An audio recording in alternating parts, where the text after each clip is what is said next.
আসসালামু আলাইকুম, সবাইকে আমার ইউটিউব চ্যানেলে স্বাগতম। আজকে নতুন একটা ভিডিও নিয়ে আসলাম, আপনাদের মাঝে শেয়ার করলাম।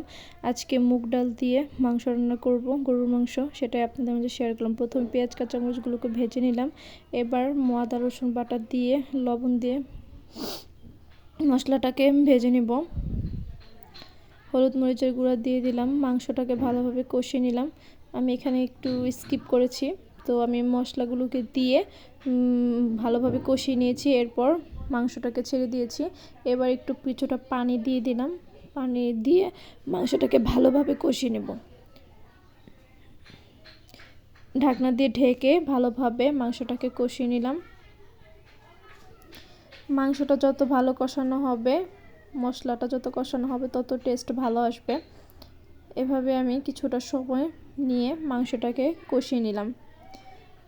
সবাই আমার ভিডিওগুলো দেখবেন, লাইক কমেন্ট শেয়ার করে পাশে থাকবেন।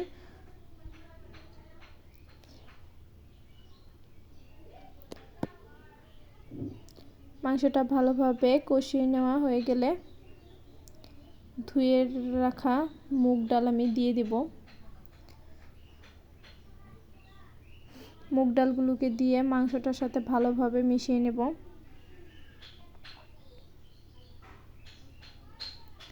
মিশিয়ে ভালোভাবে কষিয়ে নিব ডালগুলোকে। এভাবে রান্না করলে খেতে ভারী মজা হয়। আমি প্রায় সময় এভাবে রান্না করে থাকি। আজকে এভাবে রান্না করলাম। আশা করি সকলের ভিডিওগুলো ভালো লাগবে। কিছু কাঁচামরিচ দিয়ে দিলাম। ভালোভাবে ডালগুলোকে কষিয়ে নেব।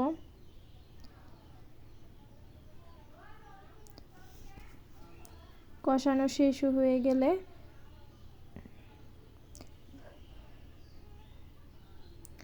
ভালোভাবে কষিয়ে নেব আর কি। ডাল আর মাংসগুলোকে যত কষানো হবে, তত এই টেস্ট ভালো আসবে।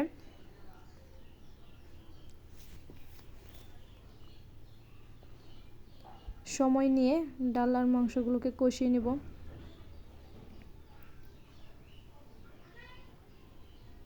সকলকে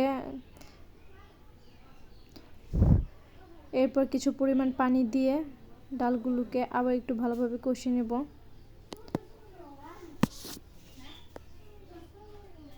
সবাই আমার পেজটা ফলো করবেন, লাইক কমেন্ট শেয়ার করে পাশে থাকবেন প্লিজ।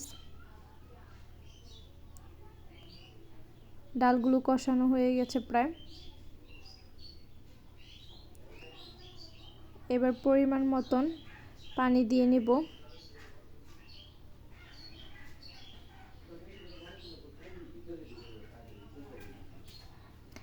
আমি আমার পরিমাণ অনুযায়ী পানি দিয়ে দিলাম। আপনারা আপনাদের পরিমাণ মতন পানি দিয়ে নেবেন। এভাবেই ডালগুলোকে নেড়ে চেড়ে দেব।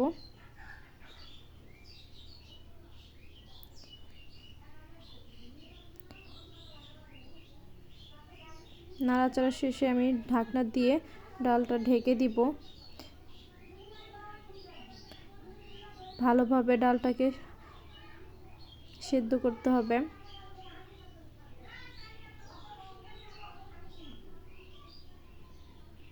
ডালটা বলক চলে আসছে। সকলে এবার ডালটা রান্না করা শেষ হয়ে গেছে প্রায়। সবাই আমার ভিডিও দেখবেন, লাইক কমেন্ট শেয়ার করে পাশে থাকবেন। আজকের মতো এখানেই শেষ করছি।